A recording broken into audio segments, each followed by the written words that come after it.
하루 15시간 20시간 공부해서 만들어진 거라고.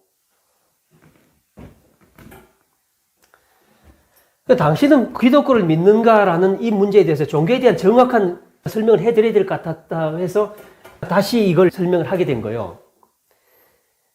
종교라는 그 개념은요,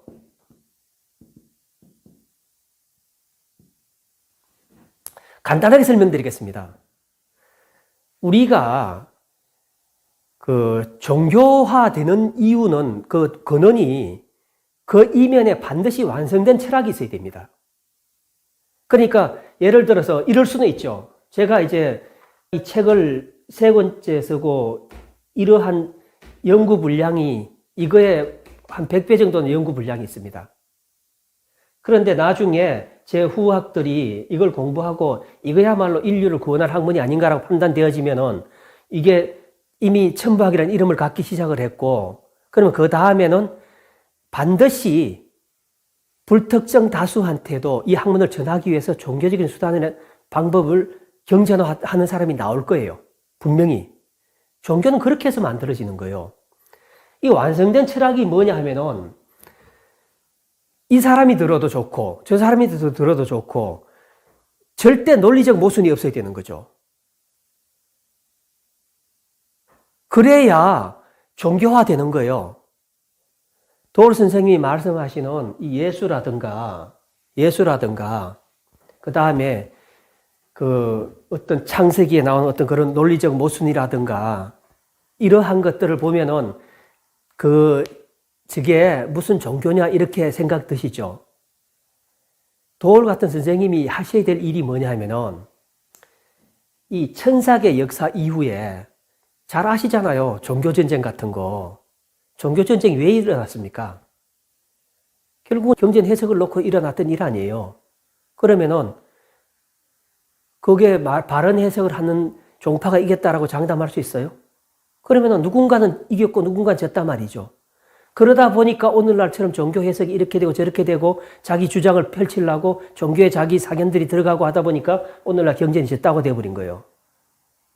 그럼 도올 선생 같은 사람이 공부 많이 한 사람이 뭘 해야 되는 건가 하면은 우리 인류가 남긴 책들은 말이에요. 정말 다양합니다. 저 같은 경우가 이런 거예요. 난 증명할 수 있다고 말씀드린 이유가 한서도 공부를 했고 그냥 읽고 해석본을 읽은 게 아니라 글자 한자 다 찾아가면서 뭐가 어떤 선지자들이 어떤 기록을 남긴지 그걸 찾아낸 거라고. 또 삼국유사, 삼국사기, 그 다음에 사마천의 사기, 나 역사서 다 공부를 했어요. 그것도 원서로 가지고 한 글자도 안 빼고 다 공부를 한 사람이라고.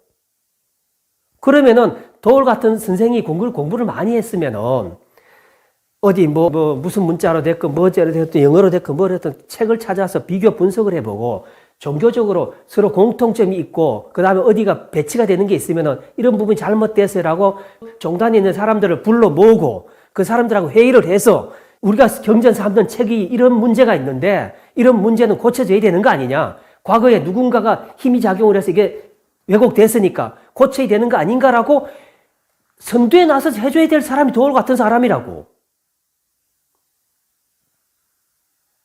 근데 이건 뭐 하자는 겁니까? 종교는 말이에요. 반드시 완성된 철학이 있어야 되는데 그 철학은 세월이 가면 때가 묻게 돼 있어요. 때가 묻게 돼 있다고. 그 때를 걷어내주는 사람이 선생이라고. 그래서 다시 바른 경전으로 만들어져서 인류가 도탄에 빠지지 않고 실족지 않고 바로 가게 해줄 수 있는 게 그게 선생이 해야 될 역할이라고. 종교 이해가 되셨습니까?